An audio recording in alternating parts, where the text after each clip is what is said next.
Mr. President, I move that we now consider the budget of the Department of Health and its attached agency and recognize the distinguished sponsor, Senator Pia Cayetano. Any objection? Hearing none. Consideration of the budget of the Department of Health is in order. Senator Pia Cayetano is recognized to continue sponsoring the measure for the third time. Fourth, if you count yesterday that it was moved again. Fourth time, correction. Mr. President, likewise, in accordance with Rule 43, Section 121 of the Rules of the Senate, with the consent of the body, I move to suspend the rules of the Senate to allow Secretary Teodoro Herbosa, the DOE Secretary, to respond directly to the queries of the member of the Senate. So move, Mr. President. Before we accept the motion and rule on it, we just want to make sure that the sponsor agrees, because that has been the practice that we have been doing during these budget deliberations. If the sponsor does not agree, we will support her. But if she does, then we will allow the motion. Thank you, Mr. President. Of course, I prefer to answer the questions, but when Senator Allen started asking questions, I realized that at this point, with the kind of questions he has, it is better. He needs personal answers from the secretary, and I can give as much answers as I can find in the records, because we have all the data here. But it's not really data that our colleague wants. He just wants to hear what the secretary is doing about certain things. So I agree, Mr. President, to the suspension of the rules. Thank you. All right. Any objection? There being none, the rules are suspended to allow Secretary Herbosa to respond directly. Senator Alan Cayetano is recognized, Majority Leader. Magandang hapon po, Mr. Senate President, and I thank you for not only being here physically present several hours a day, but for your being on the ball on this budget. Thank you, Mr. President. Senator Pia, ang aking mahal na ate, thank you for being here the fourth time. Mr. Secretary, I also thank you for being here. Before that, may I express lang, Mr. President, that siguro umuwi kami ni Secretary the other night, parehong masama loob. But ako, hindi lang masama ng loob sa iyo, sa DOH performance mo, but sa sarili ko rin, because I am here to express not only the aspirations of our people, but also yung frustration. So if I was in any way disrespectful, that wasn't the intent. Siguro nga kasi sa budget hearing lang. So I won't elaborate kasi hindi ko naman alam mangyayari ngayong hapon. And if the Senate President will allow, I will, and remind me anytime, Mr. President, if I am not addressing my question to you, which is the proper procedure, and if the Secretary can do the same so that we can somehow maintain both our composure. There are certain questions that I wish you answer because of two things. I was former Speaker of the House and I was former Secretary of Foreign Affairs. There are certain things na nasa fingertips dapat natin yan. So like when I'm Speaker, I have to know how many congressmen meron. When are the session days? Did I attend this or that? Diba? But of course, if it's statistics, if I ask you certain things about the vaccines that obviously shouldn't be at the top of your head, just ask permission. May my staff pass me a note or anything. In fact, Senwin, di ba, nung bata tayong congressman, may index cards usually in departments eh. Tapos iaabot yun sa secretary. But again, di ba, for example, kung sobra ang delay every year ng procurement, you expect the secretary to talk to the back or to the USEC in charge to know it. Diba? So kung may isa kang vaccine na delay o yung flu shot na delay, patatawagin mo sila to explain, I'll accept that. Pero kung 2-3 years na parating late, wala, delayed, and then hindi natin masagot, I'm not saying hindi nyo masasagot, of course, I'll ask you. I don't mind you having a computer. Obviously, you prepared today. But there are certain questions that are there. No? So, Mr. Secretary, siguro din para if it's a yes or no question, please give me a yes or no. Then you can explain. Now, if it's not a yes or no question, just tell me that's not a yes or no question. Because by training, I am a lawyer. So kung hindi tayo mag-agree, for example, kung totoo o hindi yung no billing, I will ask you preliminary questions to lay the basis.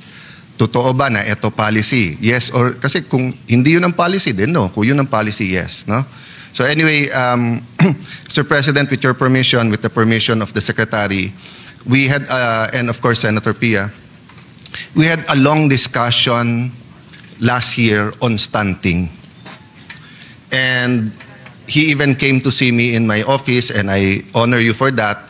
At sinabi mo mga may bagong programa, we will have some progress next year. And paulit-ulit ko sinasabi yung sinabi ng isa sa pinakamatalino. Tingin ko hindi naman siya pinakamatalino dahil si Solomon ang on record na wisest, but isa sa pinakamatalino sa ating mundo ay si Einstein.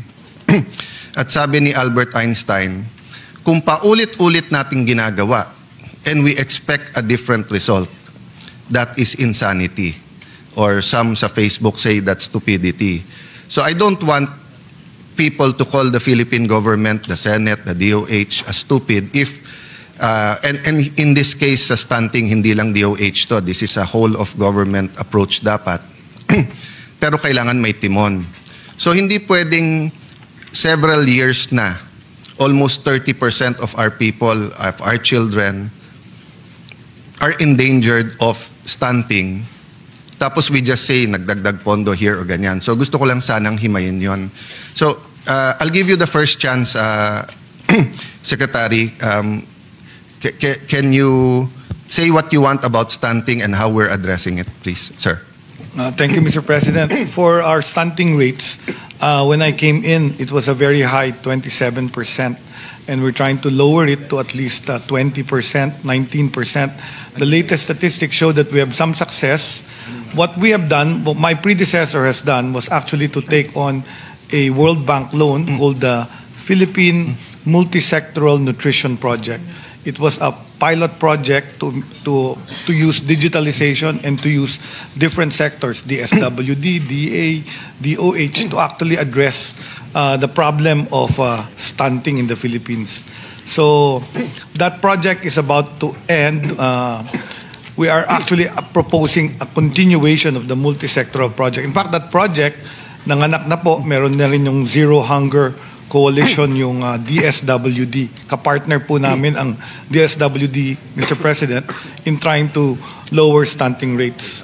So, ang idea here is that the Department of Health is able to address the people that are the children that are from the time of the womb, the first 1,000 days, all the way to 2 years old, magkaroon na sila ng proper feeding. So yung buntis pa lang, binibigyan na ng proper nutritions, micronutrients. So pag lumabas yung bata, mabigay lahat ng bakuna para hindi sila magkaroon ng sakit at lalong pumayat.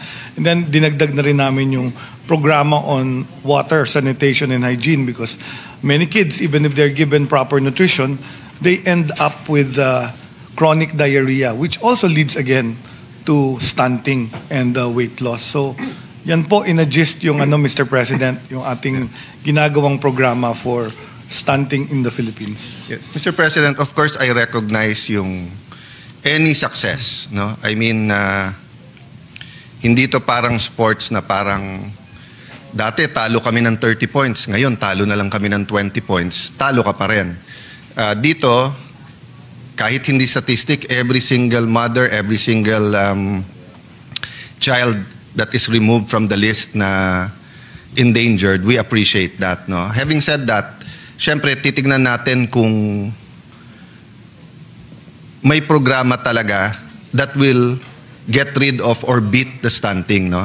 Before that, Mr. President, I'd just like to acknowledge also Dr. Edwin Mercado and thank him for patiently going through with my staff certain things, making us understand better the process, and we'll go to that later, Mr. Secretary, yung PhilHealth, no? So, Mr. Secretary, linawin natin yung statistics sa stunting para klaro sa ating mga kababayan. So, yung endangered na stunting, ilan percent? Or what are the categories of the statistics. Meron yung tinatawag na prevalence po, di ba? Mr. President, we have the prevalence of stunting among children under 5, and this is a study all the way back to 1989, when we had figures as high as 44.5%. Today, it's now 17.9% stunting. So that's from what? My statistic I'm sorry, is 23%. 23.6. 23.6. So the projection is to 17.9 by 2028, by the time this administration ends. That will be great if that happens, no? But that's why we are asking questions now, so that pare-pareho tayong may confidence that yun yung trajectory, no? So yung prevalence, please define. So kasi yung endangered potential, klaro yon, di ba? So kung sasabihin mong 80% of smokers we know what that means, no? So in my readings, between 30 to 33% of Filipinos are endangered. Diba? So I guess it's also the environment, poverty, di ba, malnutrition in the area, di ba? Pero malayo naman yung statistics ng prevalence dun sa potential na ma-stunt. But of course, we still have to look at yung potential kasi parang 4Ps lang yan eh. Correct. Naka-recover na, pero nagkaroon ng baha, nagkaroon ng bagyo, nagkaroon ng sunog, balik to square one yon, di ba? So pag sinabing potential, let's say, kung ang barn halimbawa, gumaganda yung health, pero God forbid, magkagulo, babalik na naman yung rate nung stunting, no? So, sa pag sinabing prevalence, anong ibig sabihin? Yun na yung stunted at that time or what? Yes, Mr. President. Pag prevalence, it's the number of kids that are stunted. So, pag sinabing 23.6%, so all under 5 kids, meron tayong 2 out of 10 kids na stunted. Since I'm not a doctor, but you and Dr. Mercado are doctors, respected doctors, tell us a little bit about stunting. No? What is it? And then at what age nagiging irreversible? And when you say irreversible, is it both the physical or pati sa mental? That's correct. No? So, inaral na rin to nung EDCOM, I think a committee that was created, a commission that was created by the Senate. So the problem of stunting is not only physical. So stunted, we have kids that don't grow very tall, no? So we have people in the remote provinces that are only up to 4'11" or even 5 feet, and they're adults already. But the real impact on stunting is really brain stunting. So the brain develops at a younger age.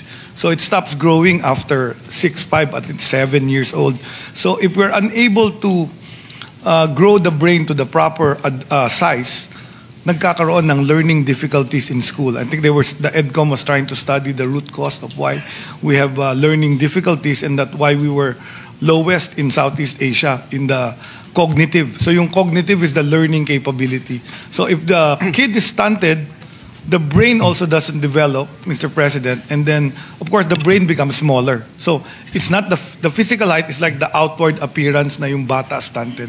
Problem is, naayos ba yung brain development niya, so that even if we give them education, good public primary education, hindi natututo, they have difficulty in school. So yun yung bigger impact why we as a government needs to address stunting. So some call it linear growth failure, no? Or sa Filipino, di ba yung well, is there another word for bansot or pagbabansot sa in our Filipino language? Bansot is the term for stunting, yeah. So, and basically, it's a linear growth failure. No? I prefer to call it impaired cognitive development. Impaired cognitive. So what we're scared of is the impaired cognitive development. So in other words, when the mother is healthy and the child has the proper nutrition, upbringing in the first 1,000 days, he's free from potential stunting, no? But number one cause ng stunting is nutrition. Yes, both the actual nutrition of proteins, carbohydrates, and fats, but also micronutrients like iron, folic acid, which also allows the brain to develop. Which over the years, as you said, 44%, that probably 60s or 70s. That's why over the years, for example, yung mga salt na may iron or yung there's been developments all over, di ba? Of course, labeling ng foods para alam natin kapag ano yung nutrition, prenatal check-ups na ini-encourage, etc. No? But the point I want to make, which you agreed with naman last year, is that somehow our strategy is not working, or if it's not working enough.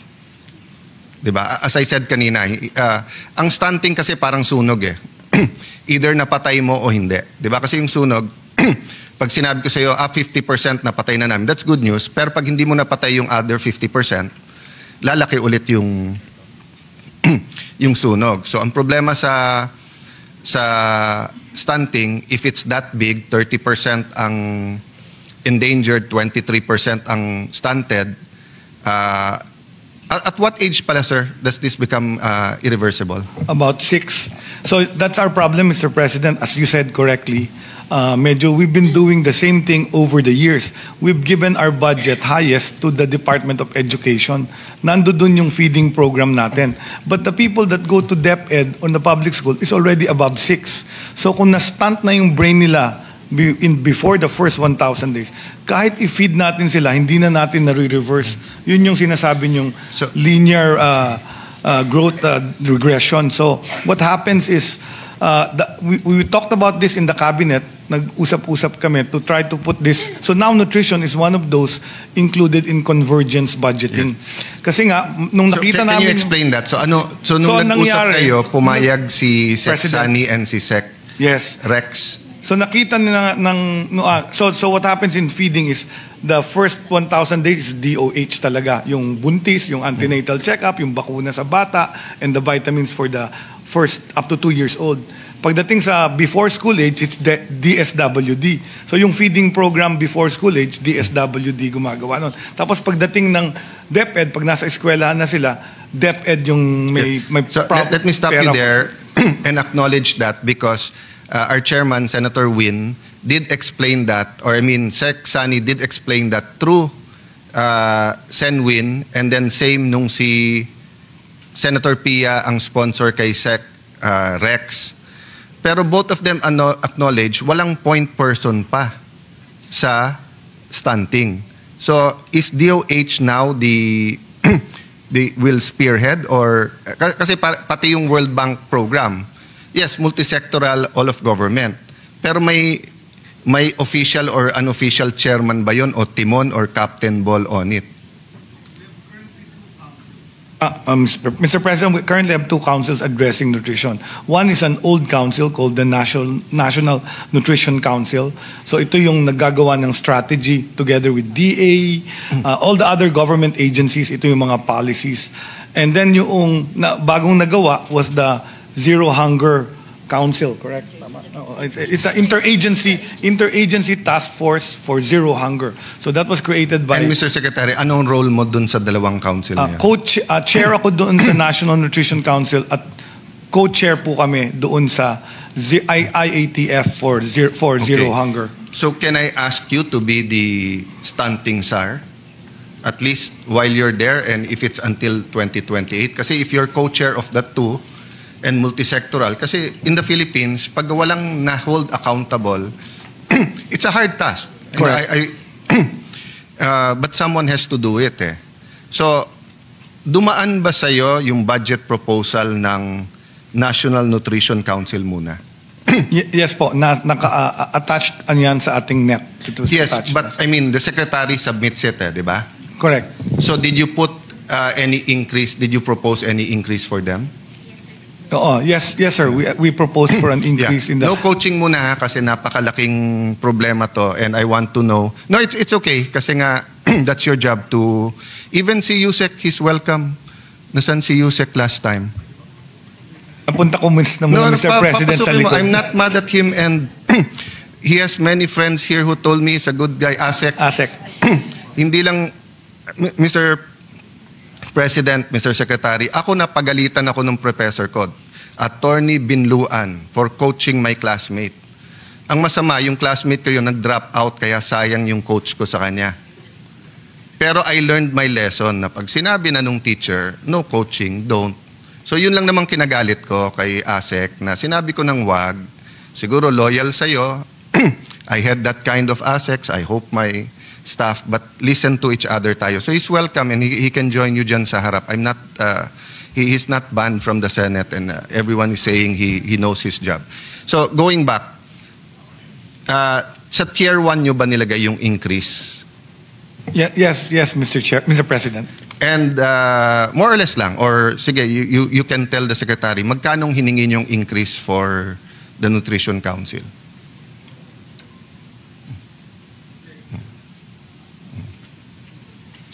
But Sec, I mean, I don't want to go ballistic, etc. But, di ba, like ako, nung sa Foreign Affairs, dalawa ang pinupinteriya ko every single cabinet meeting. Dagdagan yung pondo na, dalawa yon, LAF, yung legal assistance, at saka yung isa na para sa welfare, tapos passports. So anytime ako tinanong, magkano sinabit mo kay Sec Joc, no, magkano, alam ko in my heart, and kung hindi niya ibigay, so kung hiningi ko 1 billion, ang binigay 600 million, I know it in my heart. Kasi yun ang priority ko eh.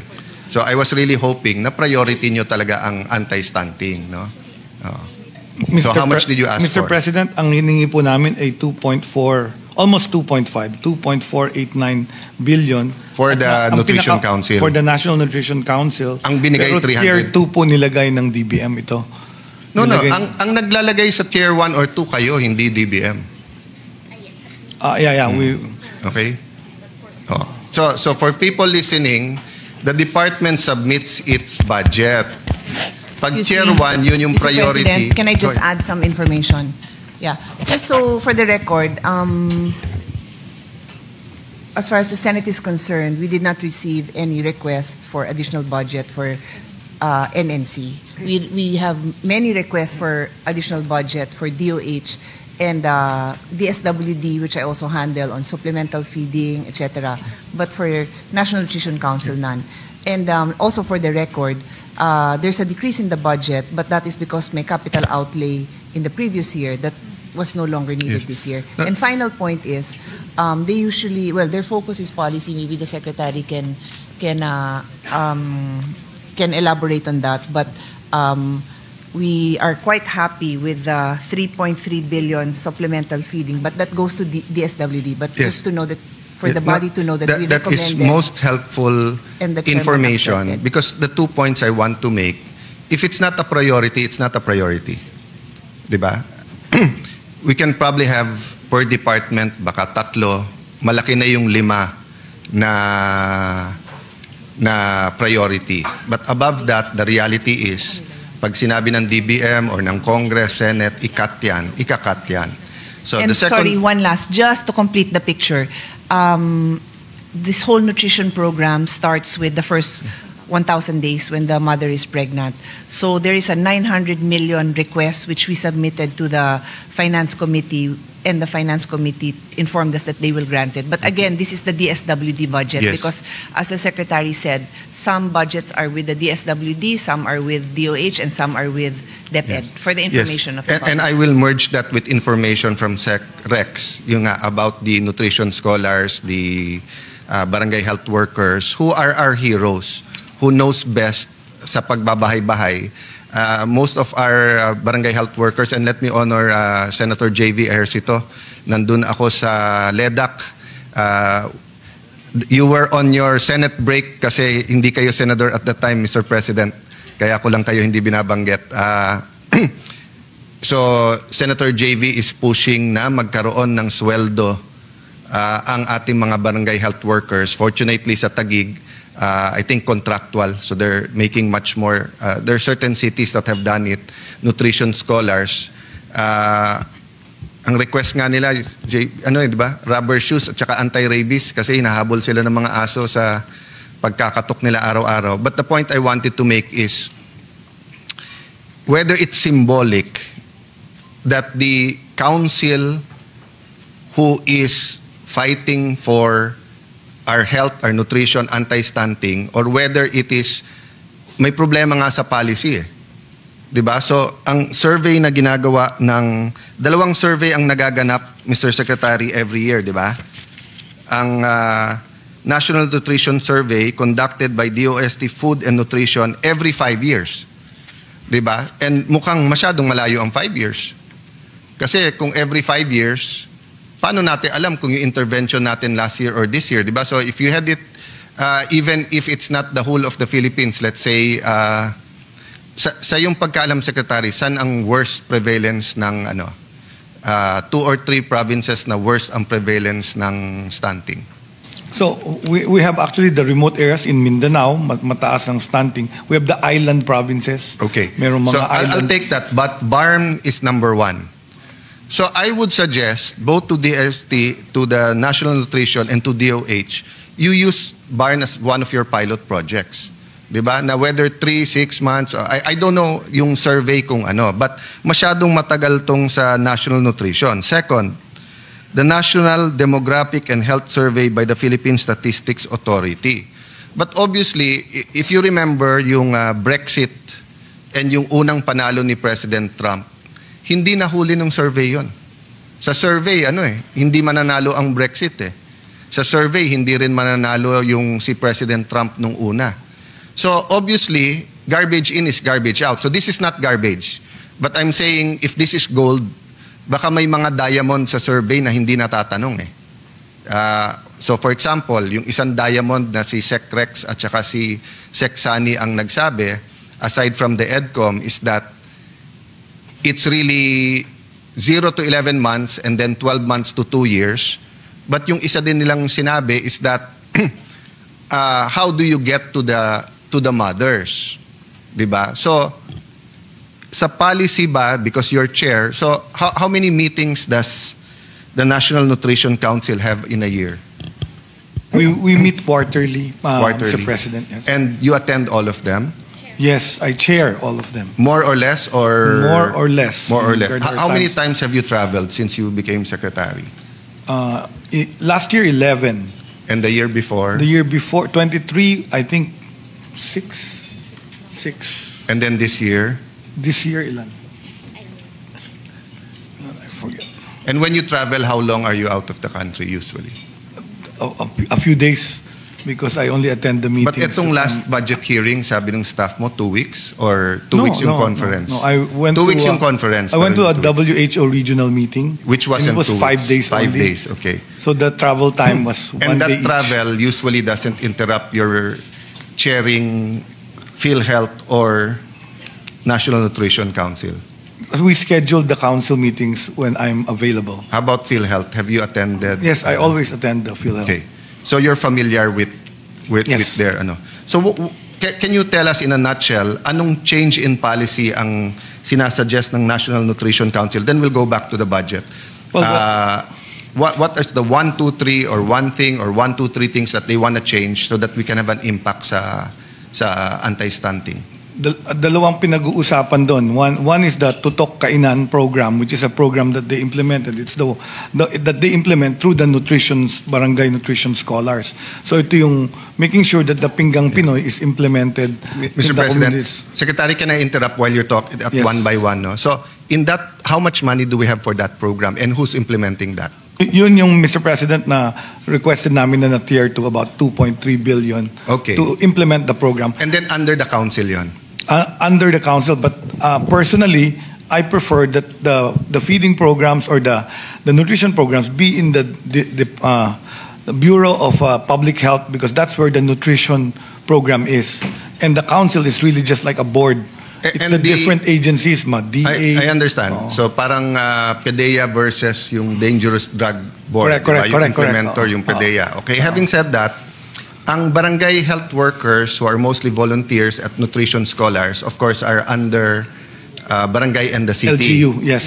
But may supervision ang DOH? Correct. So we do training for them. We do, like for example, So yung is that under the regional director? Yes. Well, they're under the LGU, Yes. but we coordinate through regional.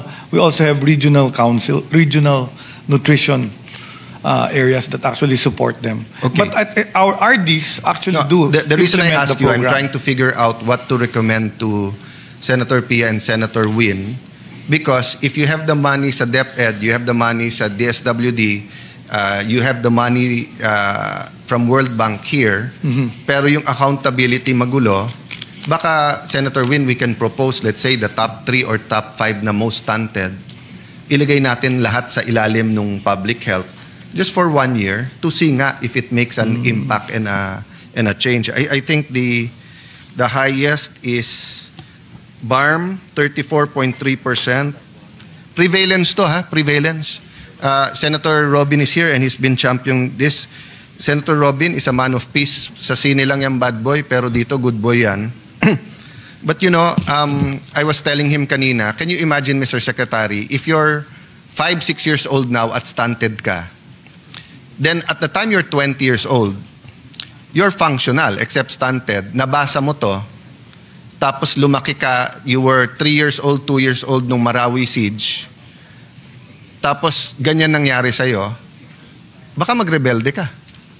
Diba? So, if we do not address the so many injustices in BARN, and then 1 out of 3 are stunted, then makikita nila ang, halimbawa, ang Central Luzon nasa below 20%, below 20%, di ba?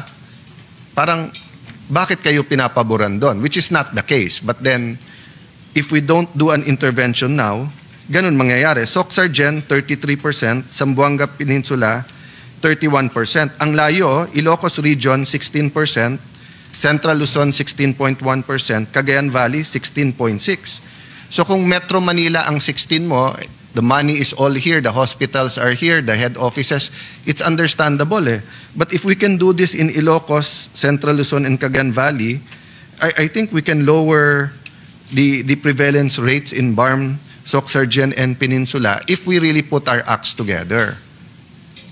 So my question nga, Mr.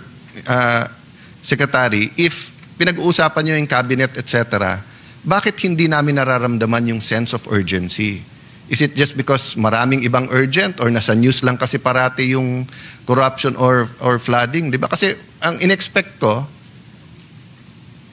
ang chairman namin, through you or kayo, or you present to us, it's just like vaccines eh. Pag kami nagsita sa inyo, it doesn't mean na lahat ng kasalanan sa inyo, pero naghihintay kami, bakit hindi nyo sinasabi sa amin kung ano problema o anong solusyon? So in other words, masama na yung hindi proactive, masama na nga yung hindi active, galit na nga tayo kung reactive. Pero if we feel, I'm not saying it's true, I'm talking about perception.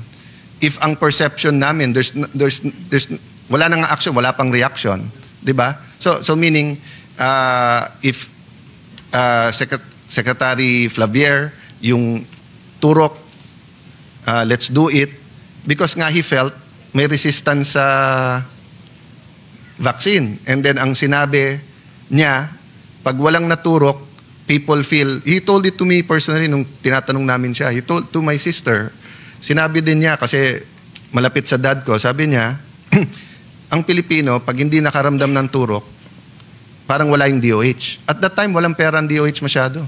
So walang mga libreng gamot. Yung mga nararamdaman natin ngayon sa LGUs at saka sa DOH, mga flu shot, wala nung araw yon eh.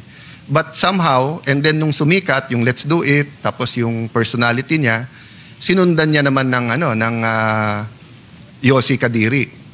Tapos somehow, they found the money or the sa TV, di ba?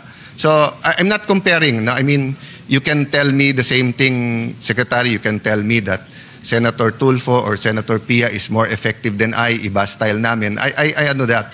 I'm not talking about you and DOH, I'm talking about the anti-stunting. And I feel bad myself that 1998 pa lang nasa Congress na ako, bakit last year ko lang ito talagang nakita at inuupakan. And you know why? Let me just state this Dito kasi ako tinamaan kay President Tarman ng Singapore. Sabi niya, the highest social return. By the way, President Tarman had an excellent career, is an astounding, brilliant person. Finance. So he's a technocrat, hindi siya politiko, hindi siya yung parang dyan natin sa health or sa education, etc. But ito sabi niyo, the highest social return we get on any investment comes in maternal health and in the earliest stage of a child's life, with the first 2 years in particularly, absolutely critical. So it's a hospital project with Taguig where he spoke between, I think, Temasek and then, but basically, ito yung sinabi niya sa amin in the sidelines kasi di ako mapagpigil. Of course, as DFA Secretary before, may mga niceties, may kamustahan, but hindi tayo mapigil na, sir, why do you think that that's the highest return, etc.? Ang sabi niya, Alan, well, marami kami, so he didn't address me particularly, but sabi niya, kung if you have scholarship fund, pero stunted na yung bata, bale wala yung scholarship fund mo. Hindi hindi makakapasok ng college yon kung yung level ng stunting niya prevents him from doing it. May athletic program ka, hindi na magiging varsity yan. Kasi stunted na yung growth. Of course, there are exceptions, di ba? I mean, there are people na kahit stunted, they can go beyond, But sabi niya, health. You can have the best hospitals.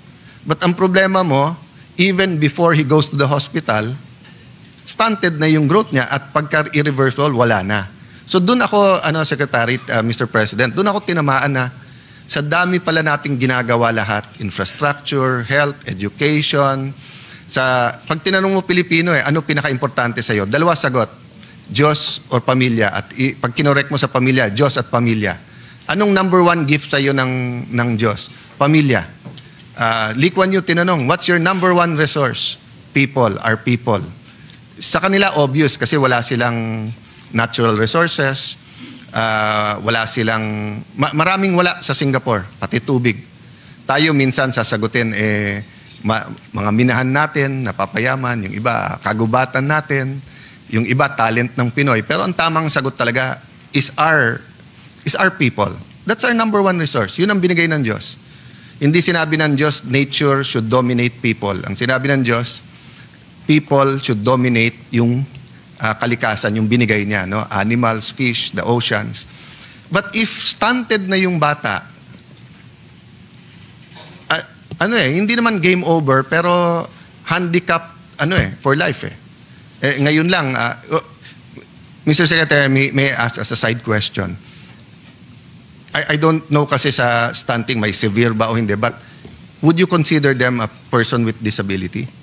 Or it depends on the amount of stunting? Iba po yung definition ng person with disability. Kailangan may physical difficulty to do everyday activity. So parang yung amputee or yung na-stroke. So but for example, di ba sa vision, pwede ka maging PWD. So ang question ko lang, can the stunting be so severe? Kasi pwedeng mental at physical. Ang klaro kasi yung sa physical, yung hindi tumangkad, di ba? So hindi naman disability yon. But mentally, could the malnutrition be so bad and the stunting be so bad na magkaroon siya ng disability mentally? It can be, but most of the time it's a learning difficulty. So, but I can argue that yung sa cure at saka yung pang PWD, yung pang ibang medicines later on in life, mas makakatipid tayo kung walang stunting. Do you agree with that? I agree with that. In fact, that's those statements by President Thurman. He's an economist, but he understands the biggest return in health is really nutrition. And this is proven. Yung movie na Blue Zones. Yeah. I agree with you, but ang sinabi niya, hindi lang in health. Ang sinabi niya, sa lahat. Yeah. Sa lahat. In-encompass niya na sa lahat, ito pinakamalaki return. And ito rin yung findings yung if you've seen the Blue Zones on Netflix. Yeah. The low-income countries like Costa Rica. Yeah, hindi ko kino-quote yun kasi merong din study na sinasabing medyo cinematic yon. But hindi tayo mag-aaway about the Blue Zone. Yeah, but Secretary. The health minister of Costa Rica was asked, ang anong focus niya? Nutrition. And immunization. Dalawa lang for the children. And to be fair to all of our health workers, to all the mothers out there, to all the NGOs, they've always said naman nutrition, di ba? And even nung may rice shortage tayo, even ngayon na noodles, grade 1, grade 2 teachers kayo, you've always said it's nutrition, hindi yung mga fad diets, etc. But I'll go back. Bakit tier 2? So for example, magkano nilagay nyo sa tier 1 para sa MAIP? You can ask that. I don't expect MAIP you to is memorize around 14 yata yung tier 1 namin. 14 or 20, something like that. 14 billion. If I was DBM now, Secretary, and nag one-on-one tayo, and I ask you, Secretary, between 14 billion sa MAIP and your 2.2 billion sa second chair, ano mas importante sa'yo? Nutrition. Oh. I agree. I agree, di ba? President, Problema, nilagay nyo sa chair 2, hindi sa chair 1. Sa National Nutrition Council, but you see, we also have a foreign assisted program. Yun yung malaki. Something like about 20B. 200 million. But yun yung, yun yung how- PMNP. Yeah, how much of that will go to pregnant mothers pa lang? Pregnant pa lang. That program includes the first 1,000 days. Yes, but sa Correct. So the reason I'm going to that, can you put up the chart about if you look kasi, there's a jump from 6 to 11 months to 1 to 2 years old. So 0 to 5, 23%. So tama po kayo, kailangan nakafocus tayo sa pregnant, 'di ba? Okay, sa magiging mothers kung first time nila maging nanay. Pero bumababa sa 0 to 5, nagiging 15%, then 6 to 11, nagiging 12%. Pero biglang tatalon sa 1 to 2 years old. Dito nga sinabi ni Sexani through Chairman Win and also Chairman Win na bakit na yung feeding sa elementary school, sinasalo nila, mataas na yung prevalence. So dapat ang i-address talaga yung 0 to 5 at saka yung 1 to 2. You have the slide for this? Yeah, okay. Prepare nyo lang, maya pakit. We'll go back to that. Do you have another one?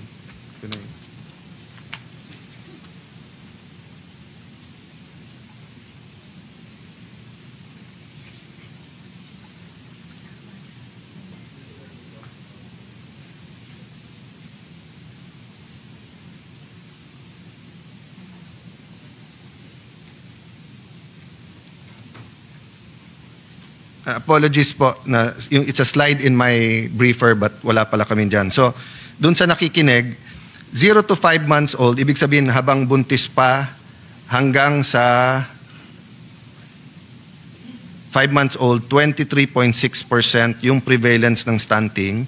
0 to 5 months, bakit dalawa yung 0 to 5 months? 5 years po, Sorry, Mr. Senator. yes. 5 years yung una. Tama. Yung una, 5 years. Okay. 5 months is the 15%. So halos pareho ng 6 to 11, 12%. But bumababa, ibig sabihin may interventions na doon. No?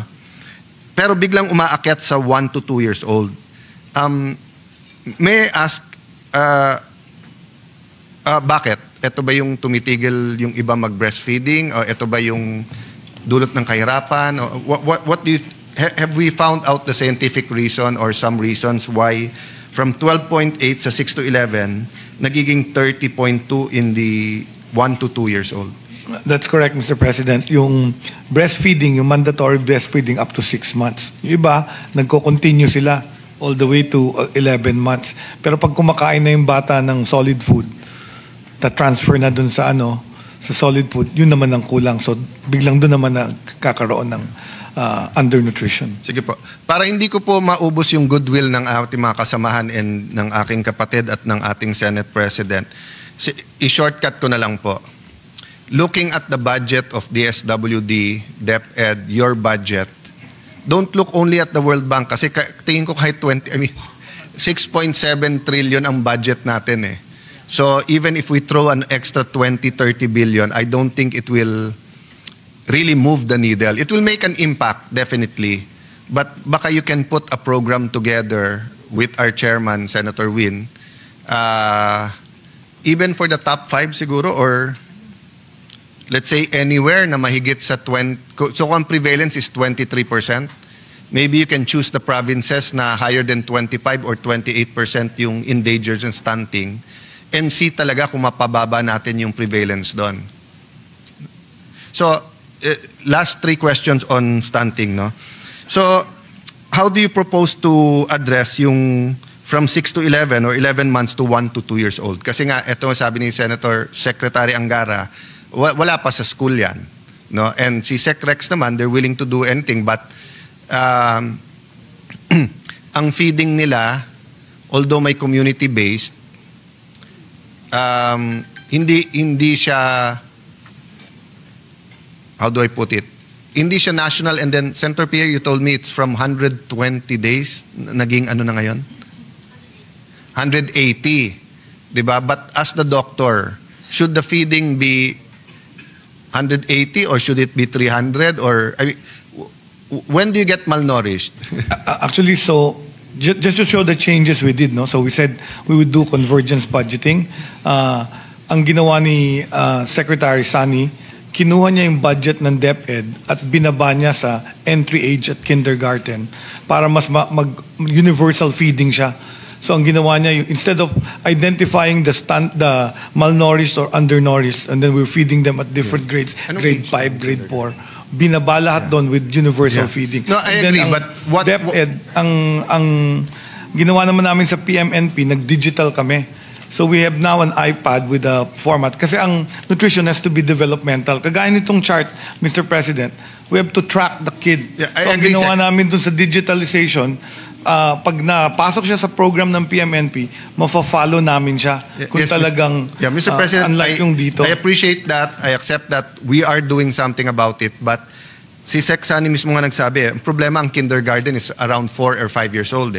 So bumababa na at 22. So meaning, we need a specific intervention sa 11 months to 12 months to 24 months.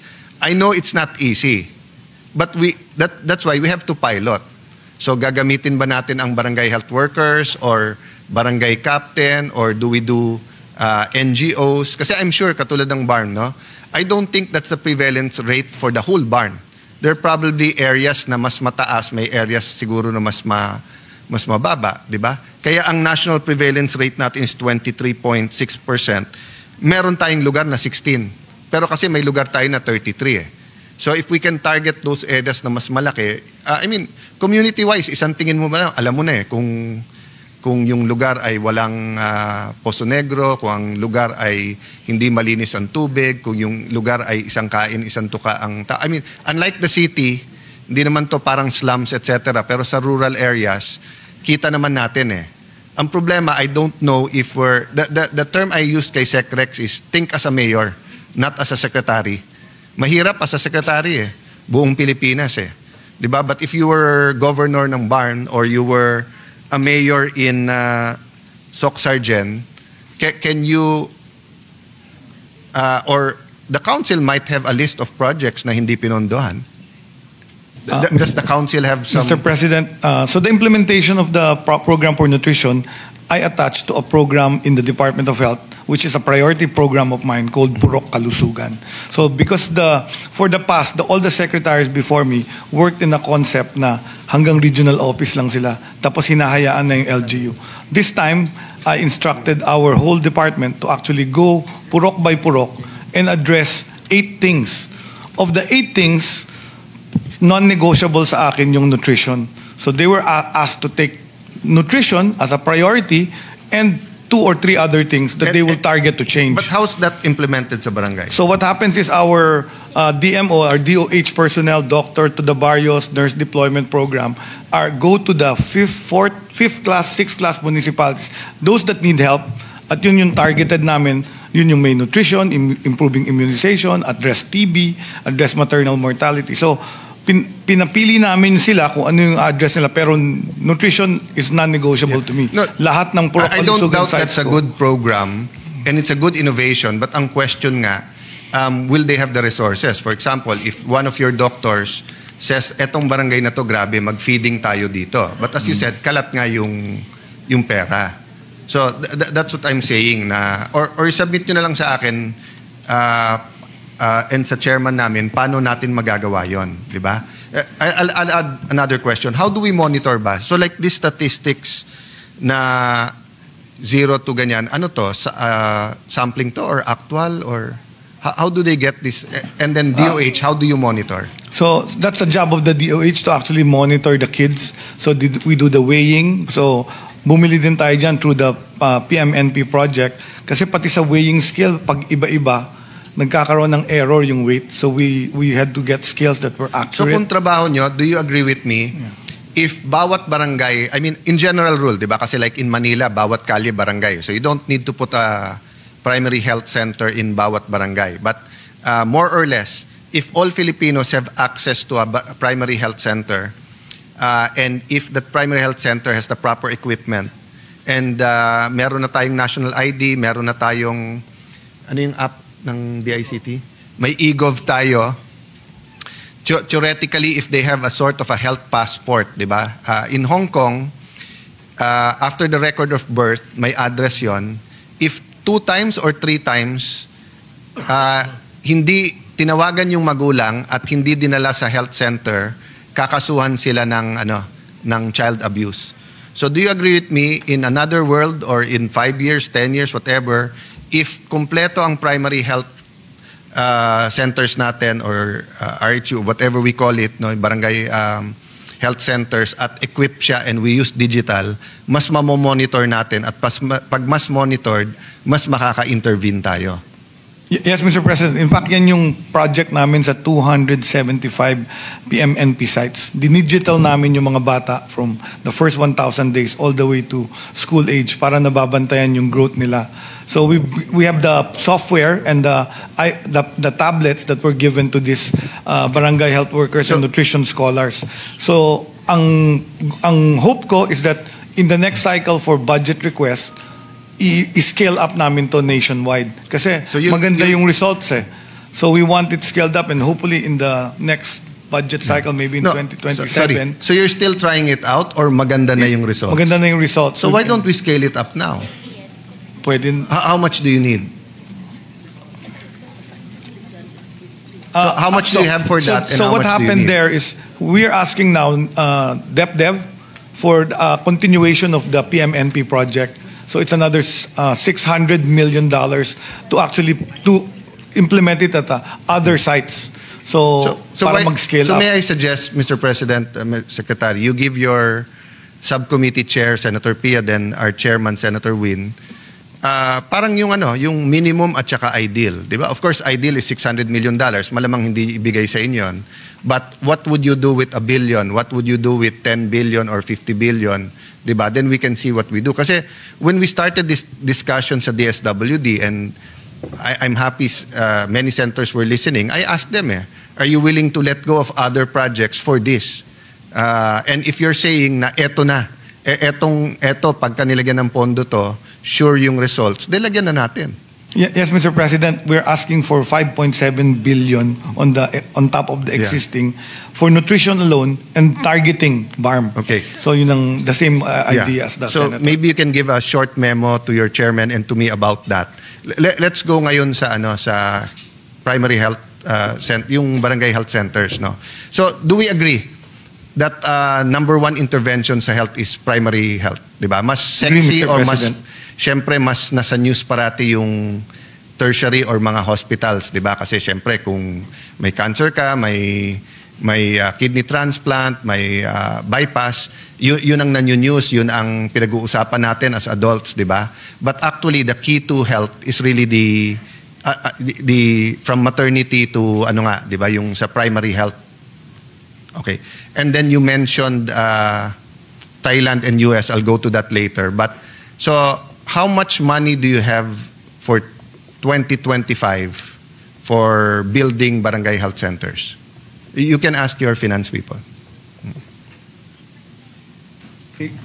I think the answer is 3.9 billion for health centers, primary health centers. So out of your sa NEP 14B yung HPEP.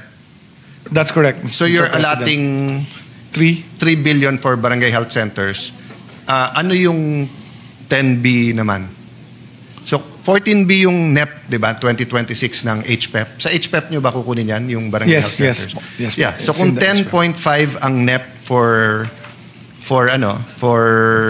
sorry, did I ask you 26 or 25?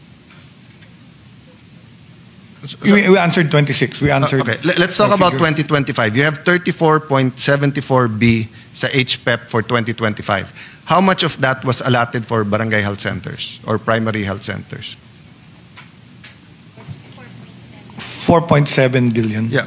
Bakit napakaliit? What's the other 30? The other 30 are the specialty centers, the equipment for the hospitals. So what happens is there's a budget for infrastructure And then after 1-2 years matatapos yan, popondohan naman yung equipment So, nila, but Mr. President. don't you see the disjoint?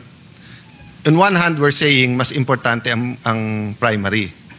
On the other hand, pag tinignan mo yung budget, 30 for others and but sa barangay health center, 4B lang. Does that, yung 4B ba na yun, kasama equipment or kasama, or ano lang?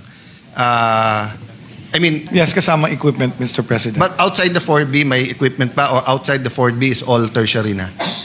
Outside, mostly secondary, tertiary. So, totoo yun, it is cheaper to spend for primary healthcare. That's why it's a logical approach. So it's cheaper and it's cost effective. So, see- rather than build the big hospitals with expensive equipment, point mas mahal. fingers. Sino nag-iba niyan? DOH, DBM, Congress, Senate? We really have requirements for hospitals. In fact, we're also in a deficit but you yourself, mode for hospitals. Sorry to interrupt. Sige, continue po. Continue. I'm sorry to interrupt. Thank you. Thank you, Mr. President. So we have, it's a health systems approach. Yung primary care kailangan i-improve kasi ang daming areas walang barangay health stations, super health centers. And then yung program natin sa Universal Health Care, the Universal Health Care Act really focuses on improving primary care. So yun yung pinofocus natin ngayon, that all Filipinos will have access at least to a primary care facility. Okay. So yan, tupundahan yan. Ang average namin ngayon for a super health center is something like 10 to 15 million pesos. May building na yun and equipment na ma-accredit ng PhilHealth for the YAKAP program. But Mr. President, dear Secretary, kami ang politiko, hindi kayo eh. So kung kami, binubugbog ng tao, bakit walang Mindanao Heart Center? Bakit walang Southern Luzon Lung Center? Bakit walang Children's Hospital sa Central Luzon, etc.? Kami yon. But kayo, sabi nga nung pandemic, follow the science. So, kayo na nagsabi na mas importante yung primary healthcare. Pero sa budget nyo na 34, 30B is hindi pang primary, pang secondary, tertiary. So, ibig sabihin, hindi yung, was it Senator J? May isang senator dito na nagsabi, I don't know if Senator Legarda, put your money where your mouth is. Diba? So, our mouth is that mas importante yung primary. But our money is in secondary and tertiary. Which guilty din ako kasi after this, I'm going to go to about tertiary. Yeah, both are required. And it's really cheaper. If you have the budget, dapat mas maliit talaga ang gastos mo sa health centers. Because Yes. it's not expensive to build one Okay. and equip one. But to build heart centers, mas mahal yan. Yes. To build a big hospital, mas mahal yan. Okay. So, and I'll just like to Eto, correct Mr. no President. coaching There dito. are already 4 heart institutes in Mindanao. Okay. That's So, a project. health institutes but not centers. May Yeah, issue ako doon eh. okay. So, ang ginawa, yung mga magagandang ospital, dinagdagan ng wing. Pero iba pa rin yun sa, di ba? Kasi nasa Metro Manila lahat. But I'll go to that later kasi meron akong diagram doon. So, more or less, how many designs do you have for a primary health center? Isa lang ba or? 3 po, meron kaming small, medium, and large. Okay. And anong difference ng small, medium, large? It's just the size and the services available. Okay. So yung iba, yung bigger, meron ng birthing And rule center. of, more or less lang, how much is a small, medium, large? Parang 10, 15, 20. Parang Okay. ganon. And then, how much is a specialized hospital? Hindi institute. Billion, 500 to 1 billion. Okay. No, The it's hospital. actually 5 billion. Yeah. Okay? It's 2.5 billion for the building. It's For the 2.5 equipment. billion for the equipment. Then you can add on, di ba? Yeah. You're actually building one in Clark, di ba? Yes, Oh.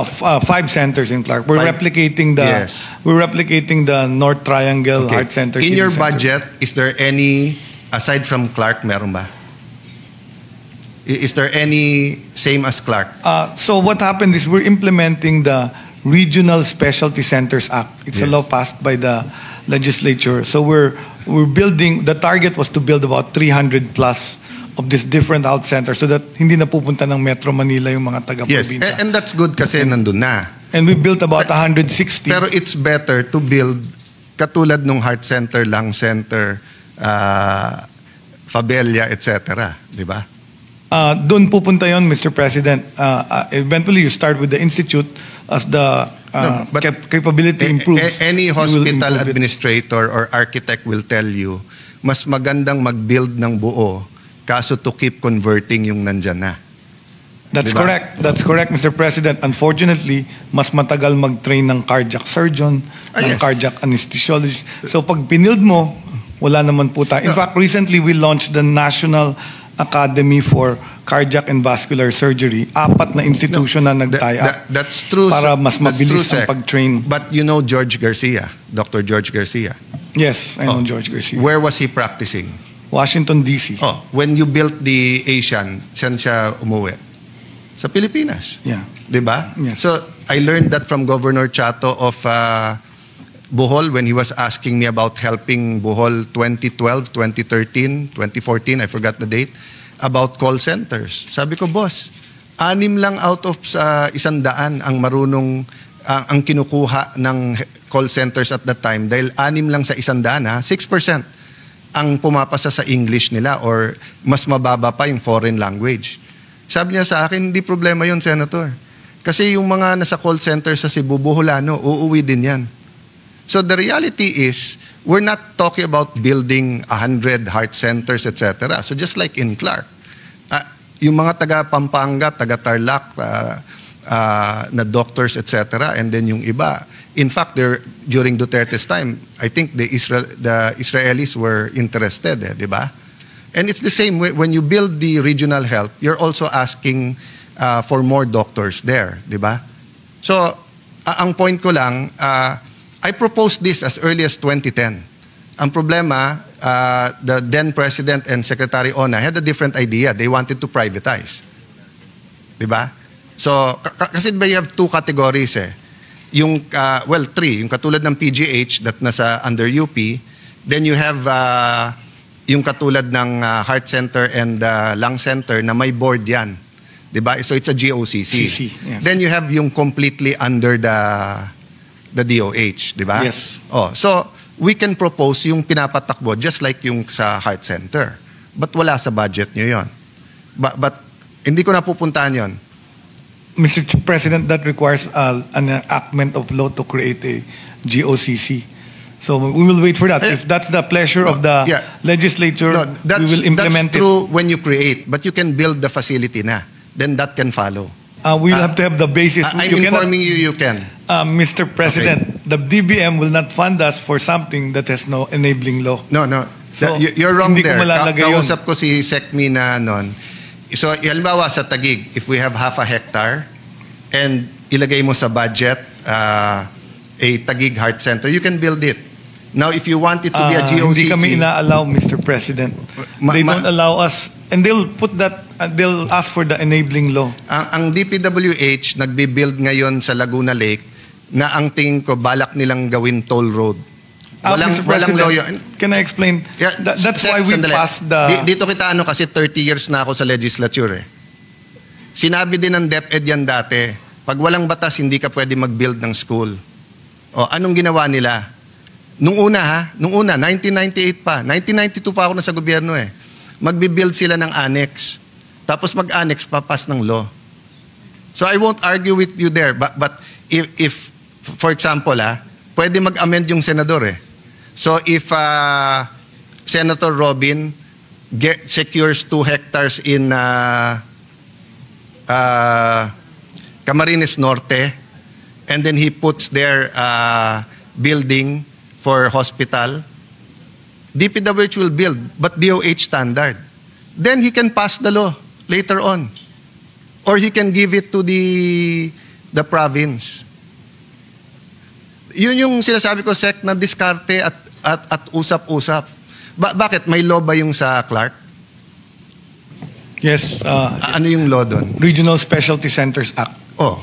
So we used when the Regional Specialty Centers Act was Yeah, so you answered passed. my question. Correct. So if you build someone under this act, then later on we separate it, hindi pwede yun? The question was a GOCC hospital Yes, heart sir. center. So I said, Mr. President, I Mr. need President, an enabling law to create a GOCC. Mr. President, listen to me.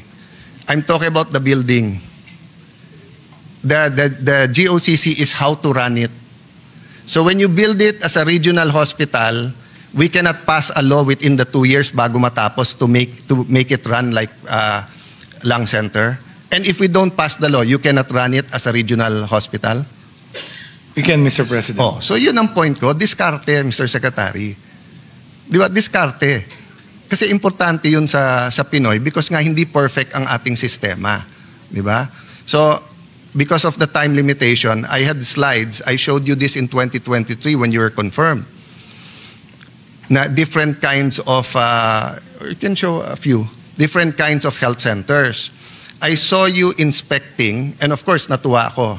But how many primary health centers have you actually inspected? More or less. More or less.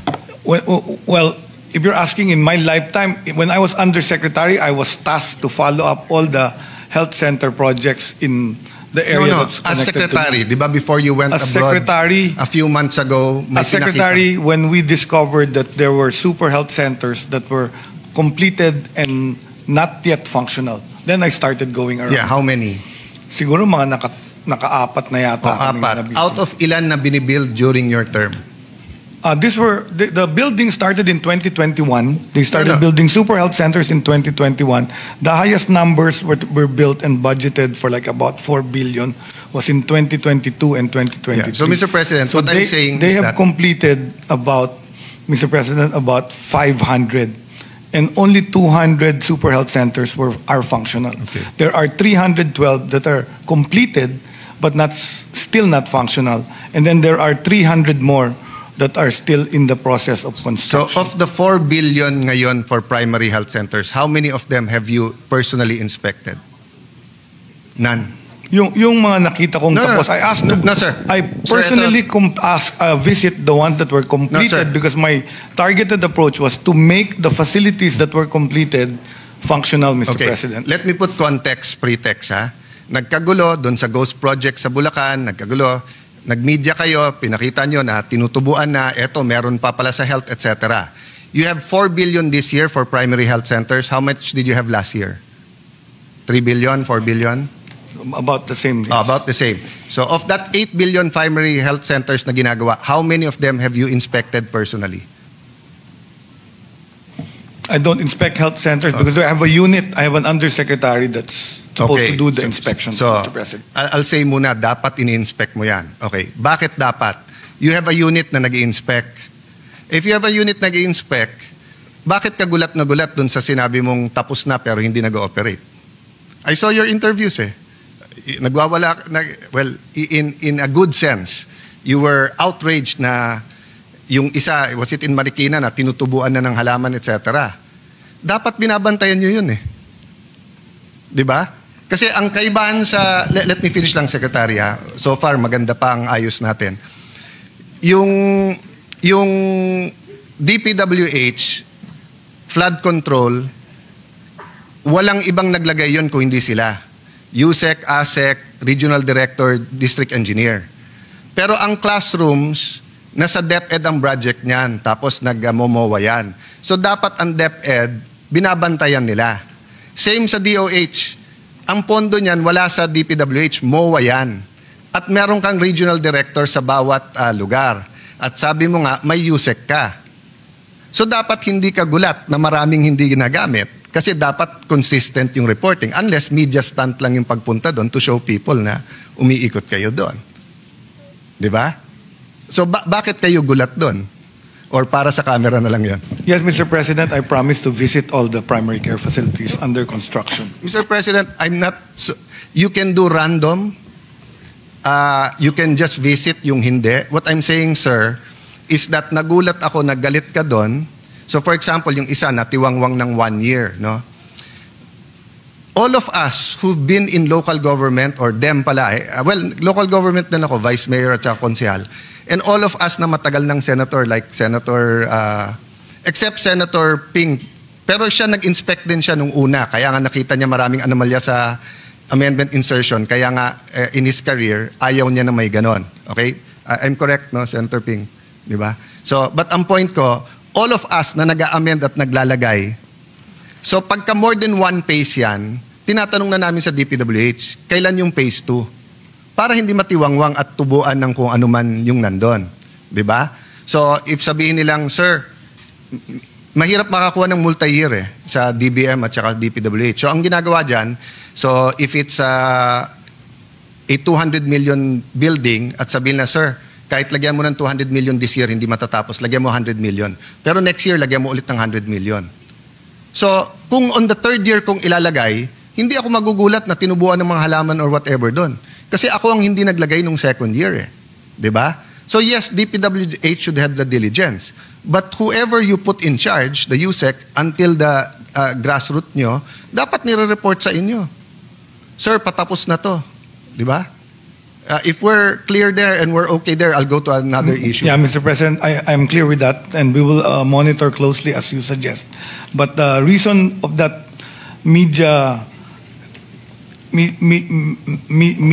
release that I visited and uncompleted because my own team told me that that was a completed health center. Yes. Of course, when I get there, yung pala completed phase 1. So now I'm getting reports that get to me are sanitized, and you're correct. I should be visiting them. Okay, thank you. Kasi nga, yung pala completed phase 1. Hindi pala. Teka muna. Yes, So I appreciate the humility, sir. But yun nga sinasabi, kung kulang team mo, bahala ka na. Appropriate naman eh. Hindi naman pang fire yun kung miscommunication. But what I'm saying is that hindi dapat sila nagulat na completed first 1 kasi ang budget natin is yearly eh. So kung alam mo naman matatapos, let's say, ng August 2026, nasa budget mo na for 2027 yung completed, di ba? So, but we're clear there, so let's not, I won't quibble with you there, I won't, ang intention natin dito, mapabuti yung health, hindi yung tayong dalawa mag-argue. Next question about that, bakit nagugulat din po na yung ibang natapos, hindi nagpro-provide yung mayor or governor ng health worker? So, I'll just show this to you. No? Can you go to the next slide? So I had this done by a friend who does our urban planning. And the price, actually, sa ganda nito, the price is similar to what you said. No? So he made 3 klase. Isang 280 square, next. Isang 462 square, isang next. Okay. And then, nasa taas kung ano yung basic. Tapos ito yung add-ons, no?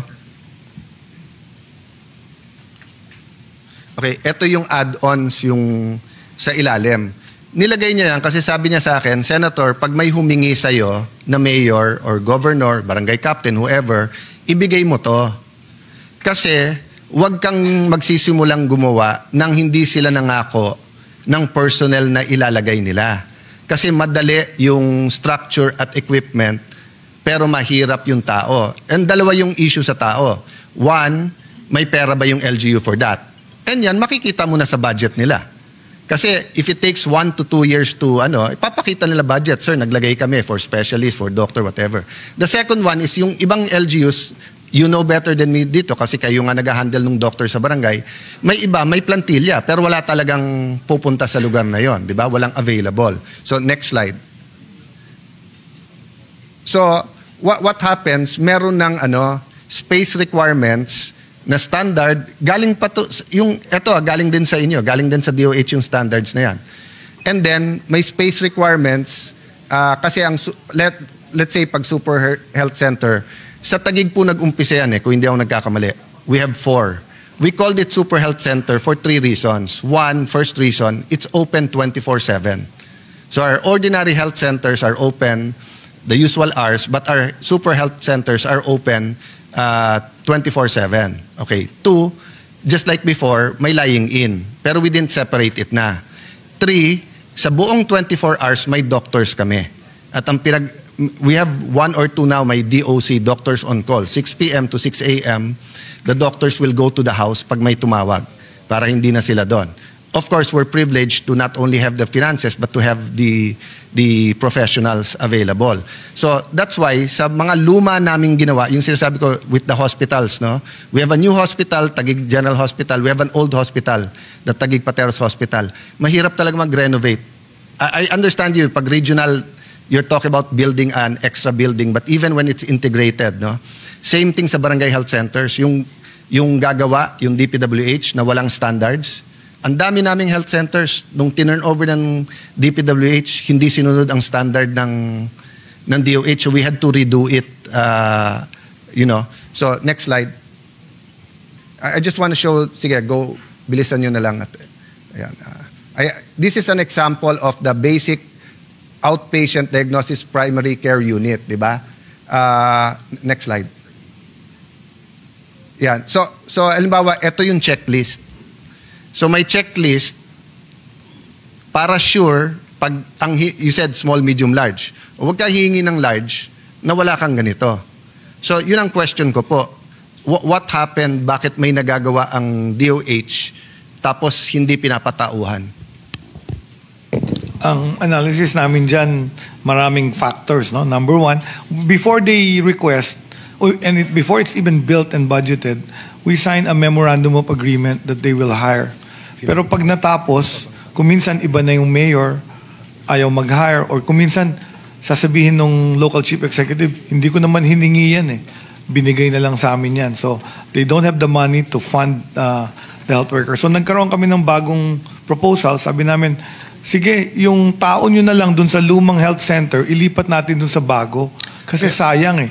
And then we'll repurpose the old one. I appreciate, sir, that nire-remedyohan nyo yung present. But in all future na gagawin nyo, diba? Can we have a commitment na one, yung ratio nyo between primary and tertiary, pag-aralan nyo, kasi nga, priority ang primary, pero nasa secondary, tertiary. Secondly, pag gumawa nga ng primary, may tatao.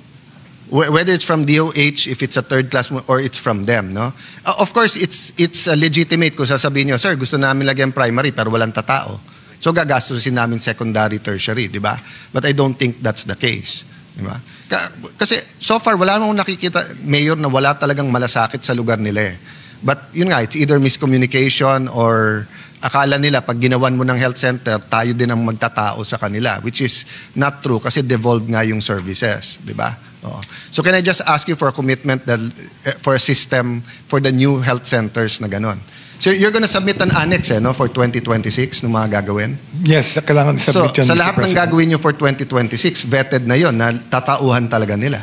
Yes, Mr. President. So I commit okay. to... So just one, umahaba, so tapusin natin PhilHealth, but one issue lang sa vaccines, no? So, where is the problem sa bidding?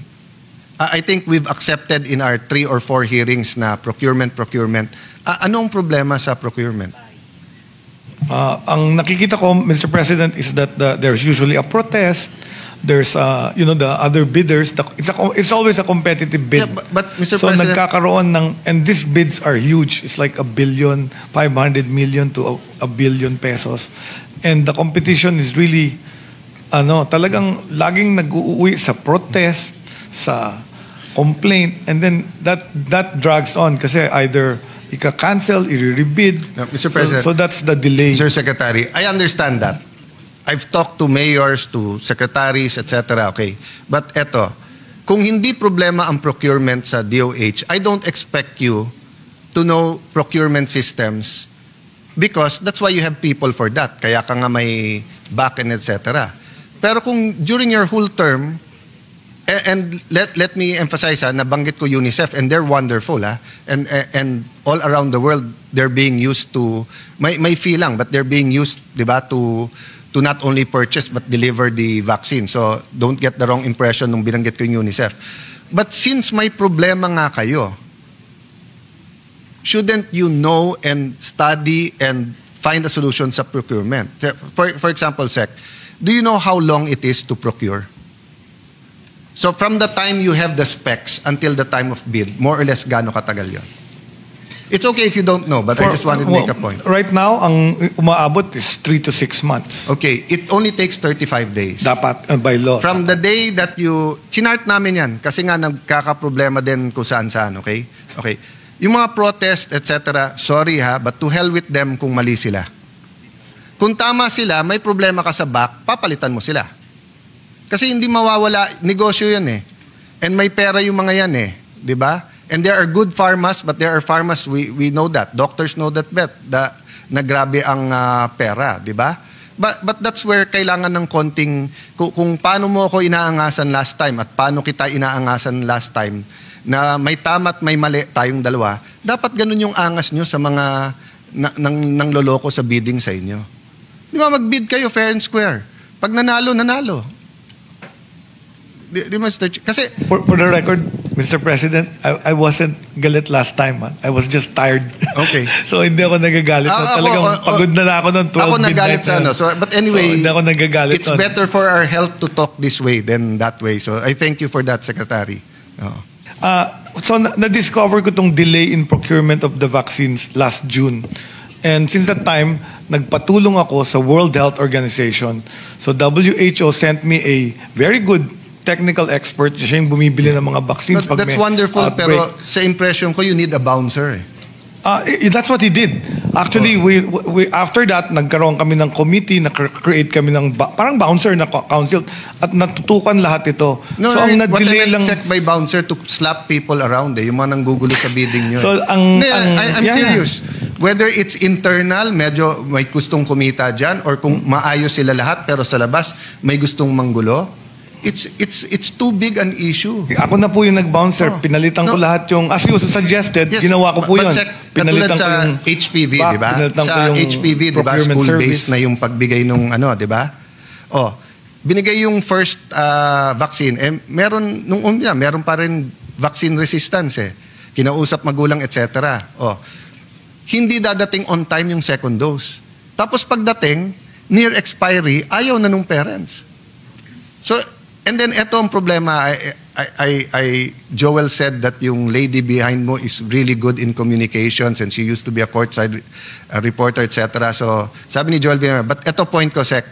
Ang sabi sa akin ng mga mayors na tinawagan ng team namin at sarili namin health, kulang kayo sa communication. And I'm not blaming your regional directors kasi they also don't know what to say. Sabi, wala pa, zero stock, etc. Hindi nila alam sasabihin eh. So, diba? So, kung nagka-problema, bite the bullet, i-announce na lang. Hindi dadating, I'm not talking about a diaryo announcement. I'm talking, diba? Kasi kung kayang bumili ng, as you said, yung iba pwedeng bilhin ng local government. Ang problema, hindi to emergency purchase. So, they need to fix the papers which might take 1 day to 30 days, and then 35 days yung bidding, then may delivery time pa. But if you tell them ahead of time, may problema sa ganito, and then prioritize muna namin third-class municipalities, pero kayo first-class or cities kayo, bayaran nyo, it's not the best solution, but it's better than yung sitwasyon ngayon na marami tayong zero stock na bakuna. Yes, Mr. President, and we have no zero stock na now. No, the only zero stock is pneumococcal and influenza, but they will deliver in January. So, with the consultant from WHO and the technical working group we created, na-cover po namin ang deliveries ng 11 of the antigens, 11 of the 16, kasi we deploy 16 antigens. So meron na tayong stocks ngayon. So the next step is distributing them to the different regions and the health center. So I think I'll announce it here na dadating na yung mga bakuna na binili namin, pentavalent, MMR. Itong OPV vaccine, Hepa B vaccine, flu vaccine, pneumococcal, PPV 23, HPV, MCV, BGC, meron ng stock ha, kasi as of the time I made this brief 2 days ago, nung chinecheck namin sa ibang regional directors, no stock daw. Mr. President, may mga deliveries ako ditong November. So okay. Yung I'll stop there. I counted 11, meron na tayong but stock. I think I get your point, you get my point. But can we endeavor that next year, March, April, may flu vaccine? You're allowed din, di ba? Yung tawag doon sa procurement? Early procurement activity, EPA. So we're doing that also. Okay. So in fact, ang nangyari, because na-delay yung flu, Mr. President, we only lessened the amount to buy for 26, kalahati. So we will have a lot. We will have And Mr. Secretary, you have a special provision sa JA allowing you to advance, di ba? Payment sa vaccines, unlike other procurement, wala. So may advantage kayo. Baka yun ang isang reason na maraming nagbibid kasi nga may bayad kagad and everything. But that's supposed to be an advantage to you din. Hindi. Kasi nga nakita natin, pag may shortage in the world, kung sino munang magbabayad. And for example, yung mga bansa na mga sultan at hari, they can pay right away eh. Iba proseso nila sa mga may kongreso eh, di ba? That's why we put the special provision. And Mr. President, ang isang solution namin sinuggest is to put this in a either multi-year contract, is one. So parang 3 years, total binibili natin every year. Para hindi na tayo nagbibid every year, ibibid mo yung 3-year supply, tapos isusupply na lang nung mananalo yearly. So walang delay. Pangalawa is also what's called the framework agreement. Pagka may additional kang kailangan, mag-deliver sila ng additional pag may outbreak kami. So yun yung two solutions na palag naman ang DBM sa... I'm listening, Sec. I'm just pressured sa time. One comment na lang dito, tapos last issue, PhilHealth, and I'll try to shortcut dyan. Dyan lang sa no billing, zero billing. But actually, sinave tayong dalawa ni Dr. Edwin Mercado. Because he told us yesterday, kaya nila yung survey by February. Okay? So, hindi ko na itutuloy yung 1 week. Hindi na tayo mag-argue. But February, ayos na yung survey. And pag-usapan na lang natin in a few minutes yung no billing. Yes, we will help, Mr. President. Okay. I'll make sure PhilHealth delivers by February. So, I just like to recognize Lionel Tangkangko, co-convener, Malusog at Matalinong Bata Coalition. He met me last year after we brought up that stunting. Yung first question sinagot mo, di ba? How do we monitor that? But yun nga, please submit na lang to my office and I'm happy to work kung sino man sa office mo. So, itutulay, kasi itong mga nampantulay sa PhilHealth. And I don't know if Dr. Edwin wants to answer himself or ano, but basically ang tanong is pag tinulay natin sa PhilHealth, because Secretary, kaya karamihan ng mga senador, everyone who spent a lot of time on this, Senator Risa, Senator JV, Senator Bongo, Senator Pia, everyone who's been active sa PhilHealth the last 2 years, and even the Senate President and Senate President Pro Temp in their past, even my father dati, because nga, pagka maayos ang PhilHealth, 50-60% ng trabaho ng Secretary of Health madali. Di ba? So, ang tanong nga dito, bakit, ano yung programa ng PhilHealth sa Yakap Konsulta Package sa mga pregnant? Meron na ba? Kung meron, isubmit nyo na lang. Or, sige sir, if you wanna answer. Para marinig na rin ng mga ano natin, ng ating mga pregnant.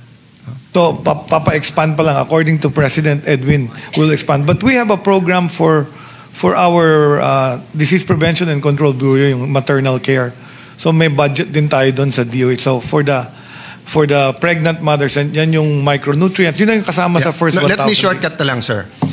If we encourage now and through the media, lahat na nalaman nilang pregnant sila, to go to the barangay health center, pwede bang kung makitang may problema sa nutrition, malink siya kung saan siya makakakuha ng whatever. At hindi yung pang that day. Diba? Kasi nga, paano kung talagang sobrang poverty or 6 na yung anak at wala talagang makain? Can they refer her to DSWD for AIX or for food stamps? You know what I mean? A conscious effort na, parang OFW OFW, when me and Yusek Sara here was in the DFA, nung unang punta namin doon, sabi, paano pag napauwi yung OFW? Pagka-claims ho sa ganitong department, pag skills ho sa TESDA, pagka-scholarship ho sa CHET, mahihilo eh. Di ba? And katulad sa DSWD, MAIP, TUPAD, etc., the sad reality is talaga, although meron porsyento na pwedeng ma-access, sabi nga ni Senator Lacson, bakit may padrino? I'm using the word Senator Lacson padrino, but you were saying nga na parang nagagamit sa politics or in our words, padrino system na kung makalapit sa congressman, mayor, senador yung tao, o yan, may AIX ka kagad. Yung food stamps hindi, kasi nga diretso.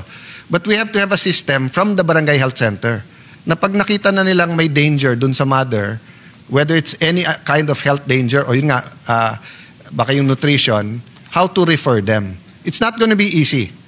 Di ba? It's not going to be easy, but that's how we can make a dent, no? So may I ask you to I'll more than willing to host you, Sec Rex and Sec Sani Angara and whoever are acting DBM Sec, but we have to have a system like that. Yes, I agree with that. Thank you very much. We will do that exactly as you suggest. So, guarantee letters, angal ng mga ospital, 6 months to 1 year, is that a very few or is that prevalent pa rin? Ano ang speed ngayon ng pagbayad ng, and you can ask your staff here kasi baka mas my average now is about 3 months from the time they claim. Kung minsan nagbabalik-balik yung papel, Mr. President, kasi may kulang na documentation. Ang hirap sa amin ay yung NCR because NCR has parang ang daming hospitals na they have to liquidate and check. So nadidelay talaga sila ng 6 months. So ang pinakamatagal ko is NCR because of the number and this is my request, yung maipip kasi only 2% of the fund can be used for administrative. So hindi kami pwedeng mag-hire ng additional people to, to repay the hospitals. That happened sa AIX and our chairman is not here but he's diligent on that. So Senator JB, ikaw din naman ng health, baka pwedeng from 2%, 2.5 or 3 kung kulang kayo sa tao. But may I request na may hotline yung mga hospital owners to one USEC or hindi? I mean, sa RD po, Mr. President, yung regional director ang nagsasign ng kontrata with the hospital director. Maybe, okay.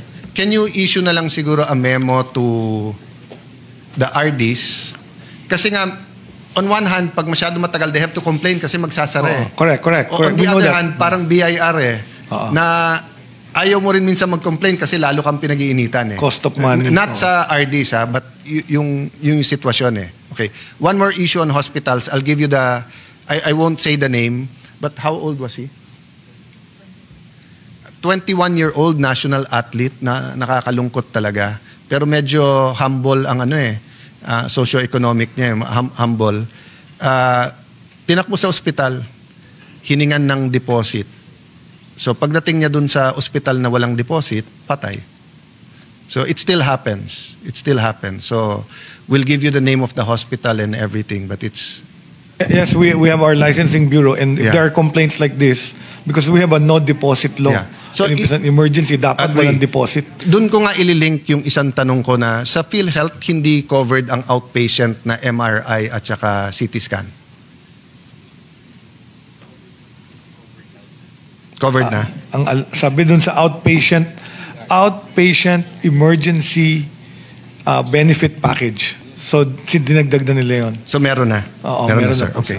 But can the DOH buy more MRIs and CT scan? Kasi kahit na meron, the reality is puno parati sa lahat ng government hospital and then mas mahal talaga sa public. And then, does our public hospitals have yung CT scan na pwedeng may ink, yung para sa heart?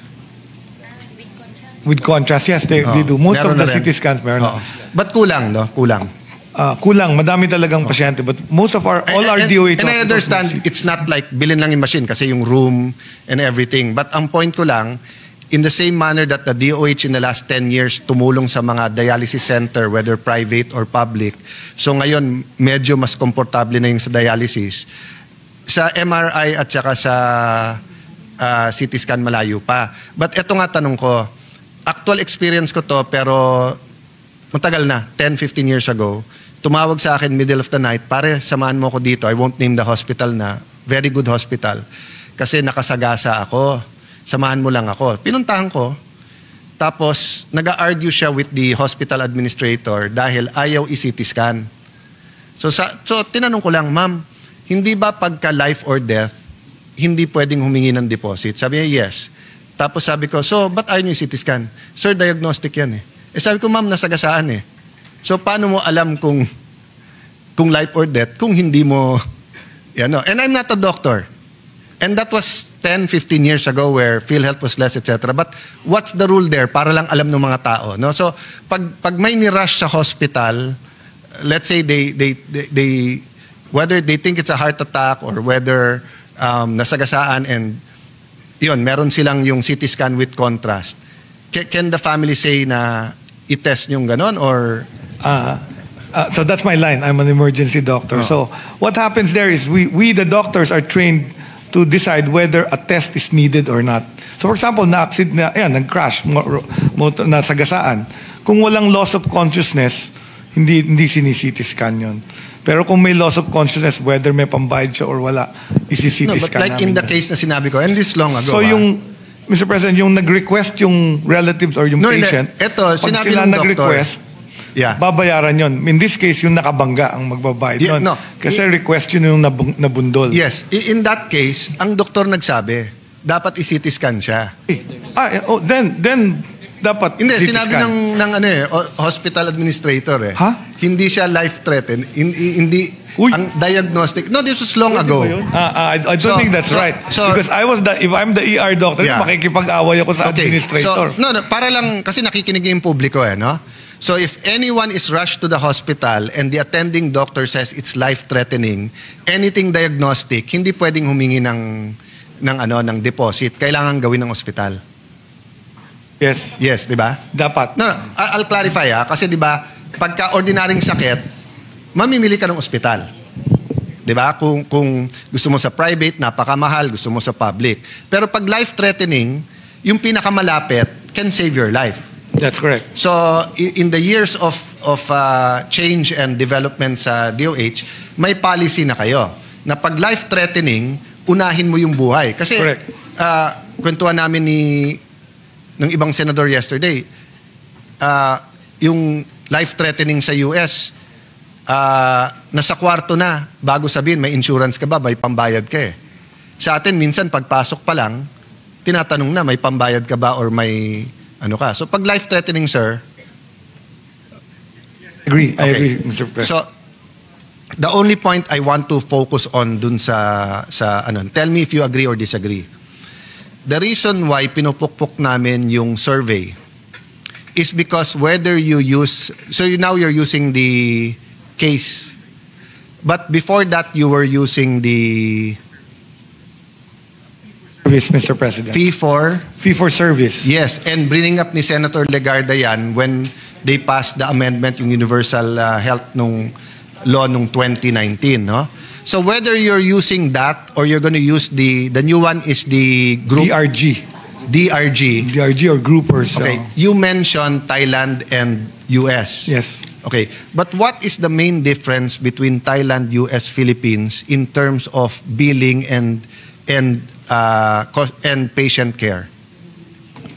Yung case rate, estimate lang of a disease, like say pneumonia, isang estimate lang, isang bayad lang.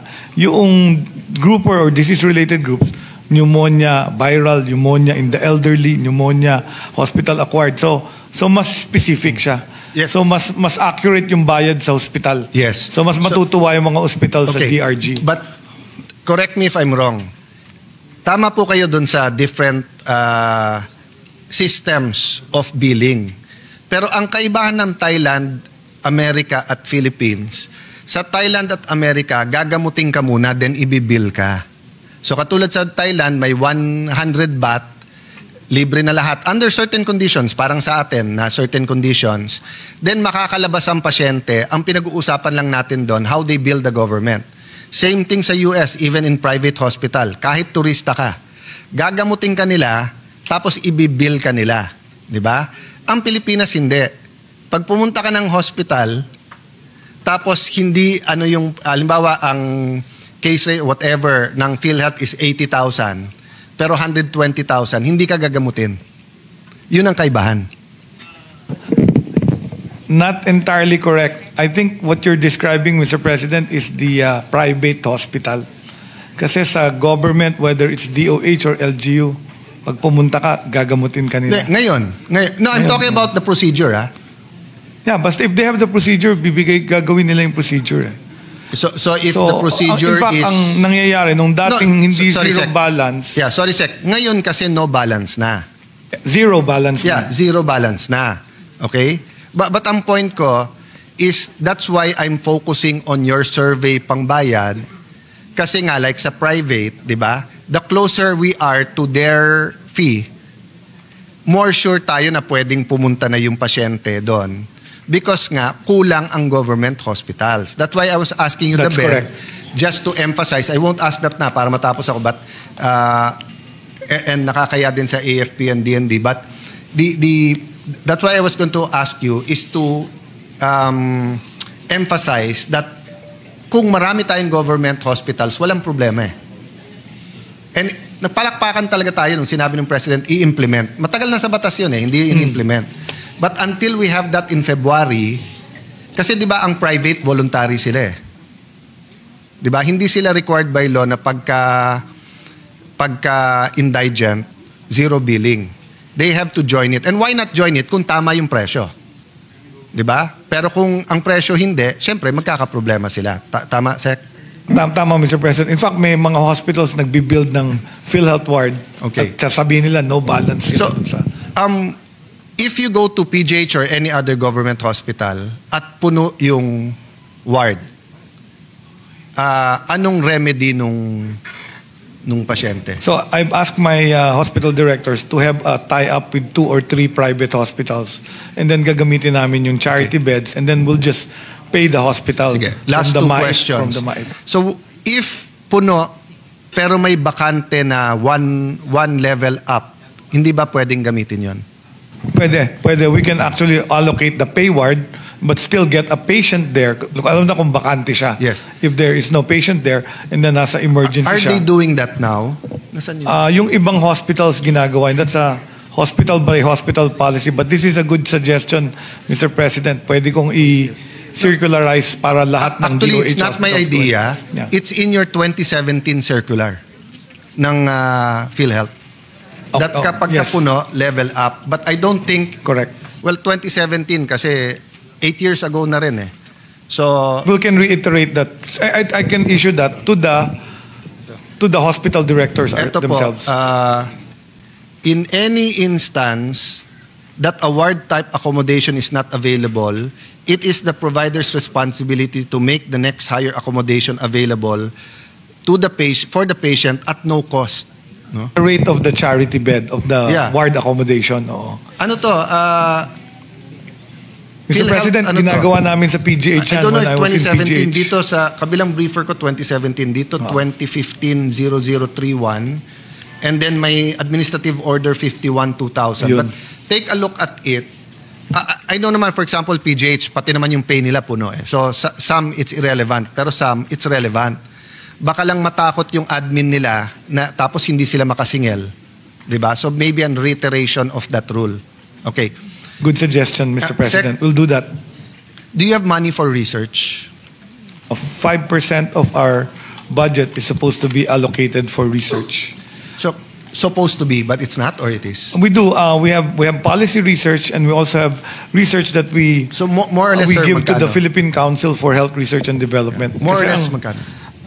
hindi ko alam yung exact amount. Yeah, please, yung sa But finance. we actually transfer some of our research funds to PCHRD at Yeah. DOST. So- kasi meron sila by law to retain the grant. Kami, after 1 year, Yeah. expired No, na. and So we kung- have incredible, I trust whether you use UP, whether you use yung binanggit mo. NIH, we use NIH Ito also. lang kasi ang question ko. Since I was born, and matagal-tagal na rin, 1970, ang namulat kong sistema, when you go to a private hospital, is the bigger room you get, lahat mas mahal. Okay. Correct. Ang private hospitals po, may 3 levels yan. Okay. Pag ward ka, ward rate. Pag single room, single room. Pag suite room, parang business class sa aeroplano. Oh. Yes, okay. So, but ang kaibahan sa business class sa aeroplano, libre na yung yung pagkain, yung entertainment system, 'di ba? Ito bawat ang blood test mo ng ward iba sa blood test mo ng private room ng suite. Okay. Ang dahilan na binigay ever since I was born is to subsidize yung charity. Okay. So first question, is someone monitoring that? Na bawat taas nun will actually redound to the charity ward. Actually, yan yung kaya kami natatagalan because I also chair the benefits committee of PhilHealth. So dito namin hirap na hirap ma-improve yung benefits to the case kasi ayaw i-rebuild ng hospitals. Okay. Especially the private, Second- their levels of rates. No, We know I there's a don't, level. I don't blame you for that. That's the system. Kinamulatan na natin di ba? But that's why nga may activists, that's why nga may nag-ano ng change. So ito, next question ko. Has anyone done a study, apples to apples, of another country that has the different system? Kasi nagulat ako sa Singapore. When you go there, nakalagay talaga, consultation, ganito, tapos ganito yung fees. So, tinanong ko kasi Pilipina naman yung nurse. Sabi, sir, dito iba. So, marami din Chinese at saka Malaysians na nagpapadoktor doon. Ngayon, maraming Indians. Sabi na, sir, ang suite dito, $8,888. Kasi maraming royalty ng Malaysian dito. Ang charity, ganito, ang ganito. Pero kaya namin nilalagay yung fees ng doktor, saan man siya ganon. So, tinanong ko, blood test. Ay, sir, pumunta ka ng nakalagay doon, blood test, kung 100 Singapore or 50, lahat ganon. Di ba? So, sabi ko, meron palang alternative. Di ba? So, I don't know and the doctors can freely say the fee, di ba? So, kung sasabihin nila ang consultation ko, 200, 400, di ba? But, to say na pag ganito, mas mura, okay yon. Okay sa akin yung parang, ang fee ko talaga is 500 pesos.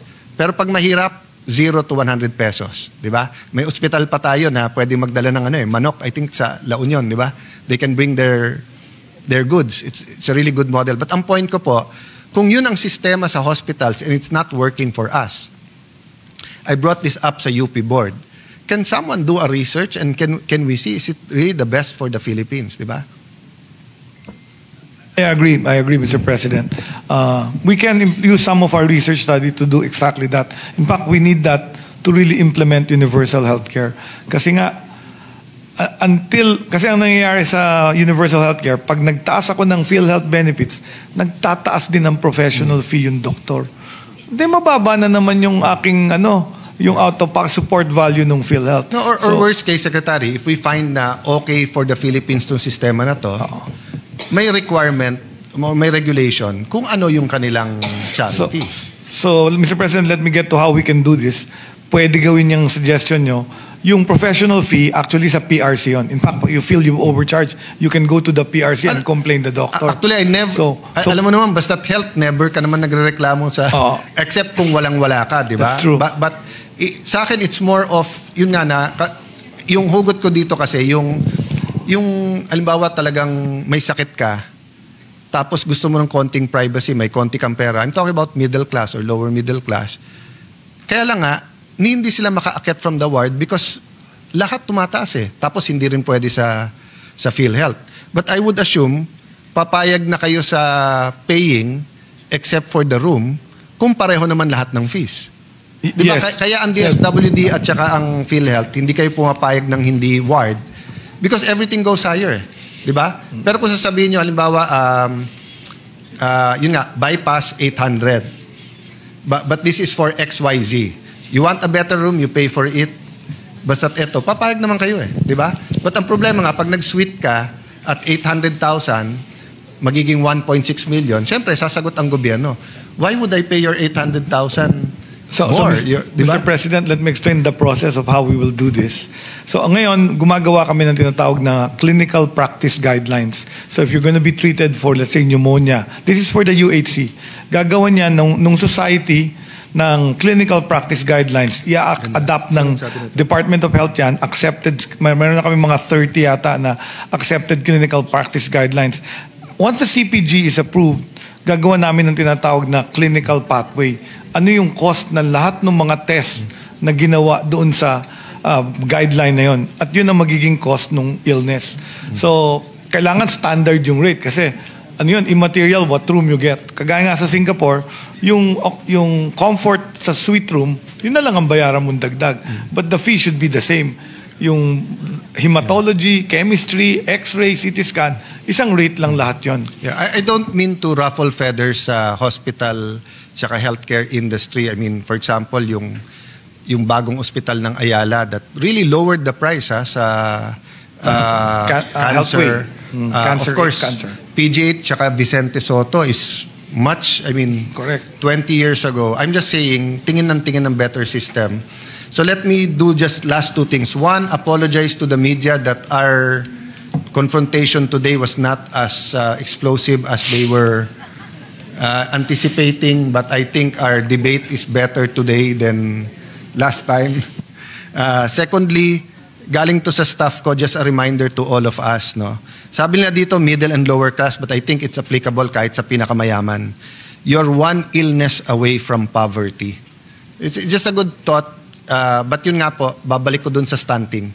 Pag may stunting ka, may illness ka na eh, or not scientifically, but you know what I mean. So, dear colleagues, Mr. President, thank you for this opportunity, and I hope lesson sa atin dalawa that we can do much more together, Secretary. Thank you po. All right. Thank you, Mr. President. Majority Leader, I'd like to entertain a motion to lift the rules first before a manifestation that I would like to make. Mr. President, Senator Ruben Yud Padilla is seeking the floor for a very short manifestation.